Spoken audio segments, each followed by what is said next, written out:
Não, você vai aqui ser um boneco aqui do Olavo. Vai tomar no cu, Olavo. Ele nem aqui tá. Sabe, essa galera também é muito. Olavo. Nunca vamos nos submeter a isso. Entendeu? E graças a Deus não nos submetemos porque nós tocamos impeachment com isso. Enquanto ele ficou lá falando de golpe lá da Virgínia. Tanto que os malucos Olavetes que entraram no governo era isso, né? Lula dos Santos, aquele idiota lá que era das relações exteriores, que eu esqueci o nome. Porra. Qual é o nome daquele cara? O Ernesto. Ernesto, e colocaram um maluco no Ministério da Educação. Só doidinho, cara.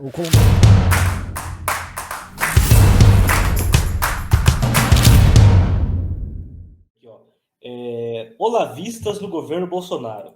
Esse é bom. Vamos lá, Vamos lá, vamos ouvir o nosso amigo aqui do MBL. Vamos lá. E 15, eu acho que eles tentaram fazer uma reunião com. O MBL é muito ruim. Não tenham esperança no MBL, cara. Só esperem o pior do MBL. Vai, pode ir. Vamos lá. E 15, eu acho que eles tentaram fazer uma reunião com você e o Olavo, né? Sim. Tentaram. Eu não queria ter muito papo ali, porque o papo do Olavo, assim, você tinha que se submeter ao Olavo. O Olavo, você não tem uma relação de igual pra ele. Eu tava no Brasil, a gente tinha montado as primeiras manifestações do MBL, o MBL tava crescendo, a gente tinha uma estratégia muito clara do impeachment, a gente não escondia de ninguém.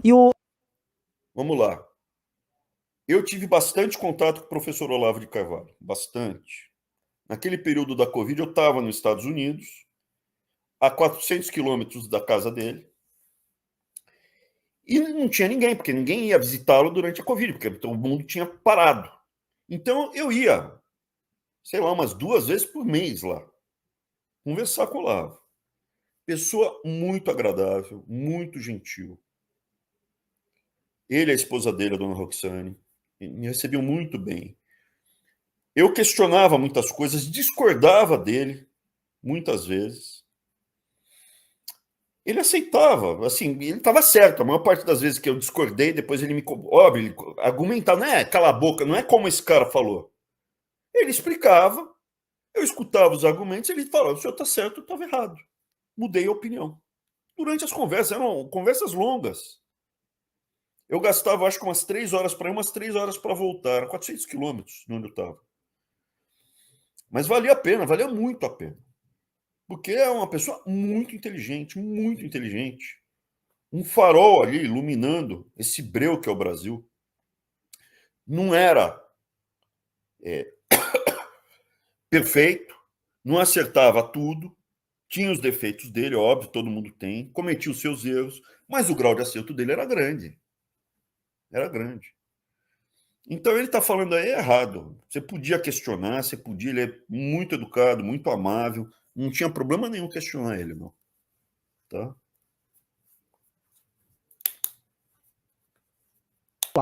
Olavo, você não tem uma relação de igual pra ele. Eu tava no Brasil, a gente tinha montado as primeiras manifestações do MBL tava crescendo, a gente tinha uma estratégia muito clara do impeachment. Relação de igual, o cara é mais inteligente que eu, não é igual, cara. Pô, eu tô indo até ele. Não tem como, né? Não tem como, não, veja, né? Eu entro no carro, veja. Então vamos lá, Abraão Weintraub. Abraão Weintraub. Eu não acho que eu sou ultra arrogante. Quem trabalha comigo... Você teve comigo recentemente, não teve, Elvis? Sim, sim. Você ficou com a impressão que eu sou ultra arrogante? Super tranquilo, cara. Super tranquilo. A minha esposa pareceu ultra arrogante? Não, de forma alguma. Gente boa pra caramba. Você é louco. Então, veja, a minha esposa tem doutorado na USP, a tese de doutorado dela na USP ganhou o prêmio anual do Banco Central na época dela como a melhor dissertação de mestrado do Brasil, a melhor tese de doutorado do Brasil. Abriu o simpósio do Banco Central. Que legal, meu. Está documentado isso tudo, não é papo furado. Assim, a gente tem conquistas significativas.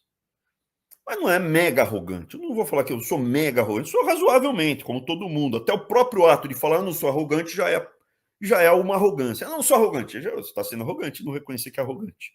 Mas voltando. Veja, eu não sou exatamente um coitado. Sou professor, concursado. Estudei em várias universidades de ponta do mundo. Tive sucesso profissional no meio acadêmico, e quando eu resolvi virar homem público, virei ministro. Não é exatamente um perdedor.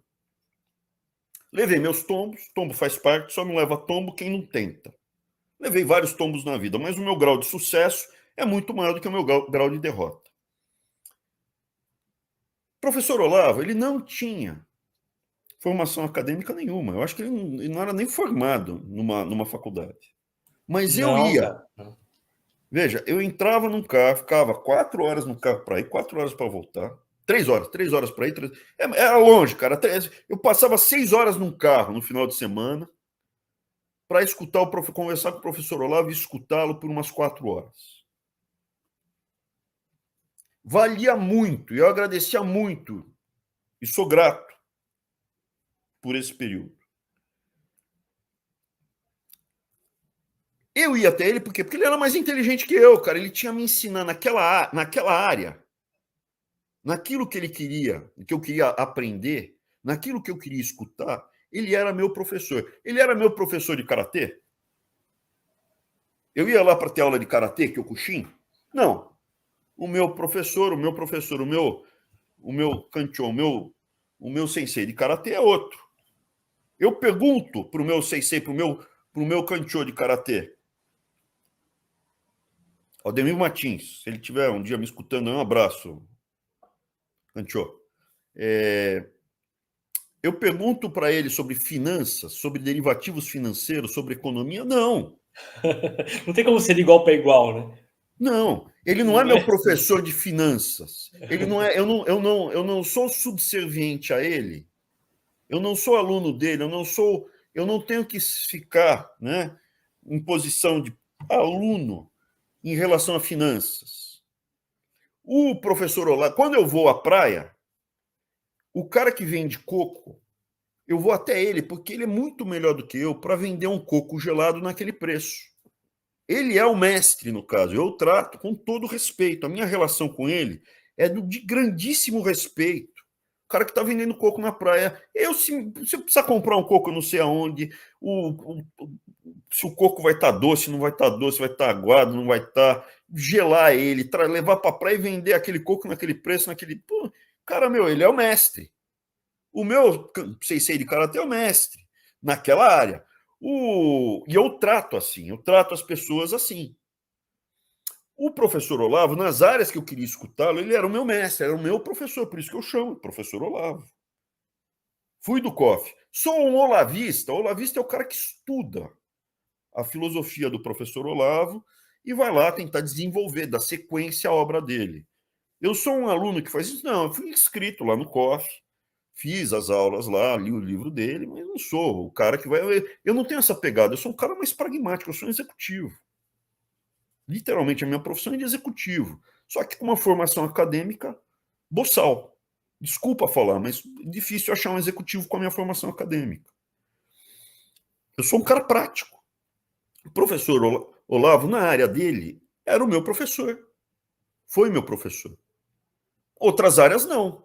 Então eu ia até ele, e ele era muito melhor do que eu, senão não chamaria de professor e não iria até ele. Se você vai até ele para conversar... Agora, o Renan vai querer conversar de pé de igualdade na área de filosofia com ele. O Renan não é burro, não, hein? Esse Renan dos Santos aí é inteligente, cara. Preparado, na área dele. Na área dele. De economia, fala um monte de minhoca. Uma minhoca atrás da outra. Fala um monte de bobagem. Agora, na área dele é um cara culto, um cara preparado. Mas ele está muito inferior ao Olavo. Eu não acho que o Renan esteja intelectualmente, formação, leitura, comigo, mas eu tenho, acho que uns 10 a 15 anos a mais que ele. Mas é um cara bom, inteligente, bom. Mas, porra, óbvio que o professor Olavo ia olhar para ele de cima para baixo, cara. Como que ele ia falar de igual para igual? Você tá louco? Sem noção. Agora, se for para correr, você vai correr mais que ele, cara. Você é melhor que o Olavo para correr, cara, óbvio. Entendeu? Vamos lá? Papo de maluco, meu. Loucura isso aí. Vamos lá. Não, você vai aqui ser um boneco aqui do Olavo. Vai tomar no cu, Olavo. Ele nem aqui tá. Sabe, essa galera também é muito... Olavo. Nunca vamos nos submeter a isso. Entendeu? E graças a Deus não nos submetemos porque nós tocamos impeachment com isso. Enquanto ele ficou lá falando de golpe lá da Virgínia. Tanto que os malucos... Olavetes que entraram no governo era isso, né? Lula dos Santos, aquele idiota lá que era das eleições exteriores, que eu esqueci o nome. Porra. Qual é o nome daquele cara? O Ernesto, e colocaram um maluco no Ministério da Educação. Só doidinho, cara. O colombiano. O cara da Biblioteca Nacional, aquele é Biruleibe das ideias. Tinha o Biruleibe das ideias. Tinha também o cara que foi. Mano, não tem ninguém normal dos Olavetes? Aquele cara que era da Malhação, que esqueci o nome dele. Mário Frias? Mário Frias foi, teve status de ministro. O secretário da Cultura. O secretário do Mário Frias, que virou um imbecil, que fica saindo na porrada com os outros. Não, aquele outro lá que fez aquele discurso a la Goebbels lá. Esqueci o nome. Esqueci Maluco o nome. completo, um cara fã da estética nazi. Você consegue pensar alguém da turma olavista no governo Bolsonaro que não é Pinel? Não. Não existe, cara. Não. A turma do olavista foi um completo fracasso no governo Bolsonaro. Vamos combinar que a turma olavista fracassou assim redondamente. Foi um gigantesco, mostrando que nunca tiveram capacidade de assumir as posições que eles diziam que deveriam ocupar por serem, vamos dizer, homens que lutavam pela alta cultura. É o Roberto Alvim. Roberto Alvim. Mano, teve o Weintraub, cara. Vamos lá. Roberto Alvim. Roberto Alvim nunca... Olavo de Carvalho, que eu saiba, nunca leu. Nunca comentou sobre Olavo de Carvalho. Acho que nunca esteve com o Olavo de Carvalho. O Alvim não tem nada com o Olavo de Carvalho. Mário Frias. Mário Frias é a da Rede Globo. Tá maluco, tem nada a ver com o Olavo de Carvalho. Nada, absolutamente nada a ver. Zero, cara. Tá louco. O colombiano, que estava antes de mim, que eu fui lá substituir, ele tinha alguma coisa com o Olavo, mas não era uma proximidade, nada, tal. Tanto é que o Olavo falou, conhecia muito mais da obra dele do que o colombiano. O que o colombiano tinha era o Silvio Grimaldo. Como eu acho, era secretário executivo. O Silvio Grimaldo é um cara que capturou a obra do Olavo e montou o curso.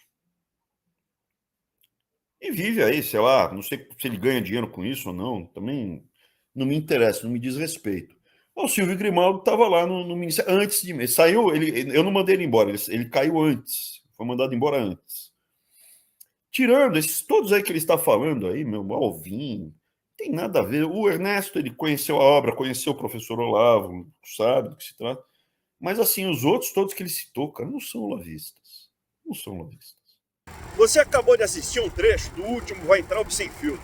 Se você gostou, ele está integral, disponível no meu canal do YouTube. Toda sexta-feira você pode assistir ao vivo Weintraub Sem Filtro, às 19 horas. Manda sua pergunta. Se for bem educado, eu respondo de graça. E mal educada, você tem que fazer uma contribuição para o Farol da Liberdade. Não é para mim não, hein? É para o Farol da Liberdade, porque eu não sou nem mendigo de internet, nem ladrão de joia. Abraço, gente.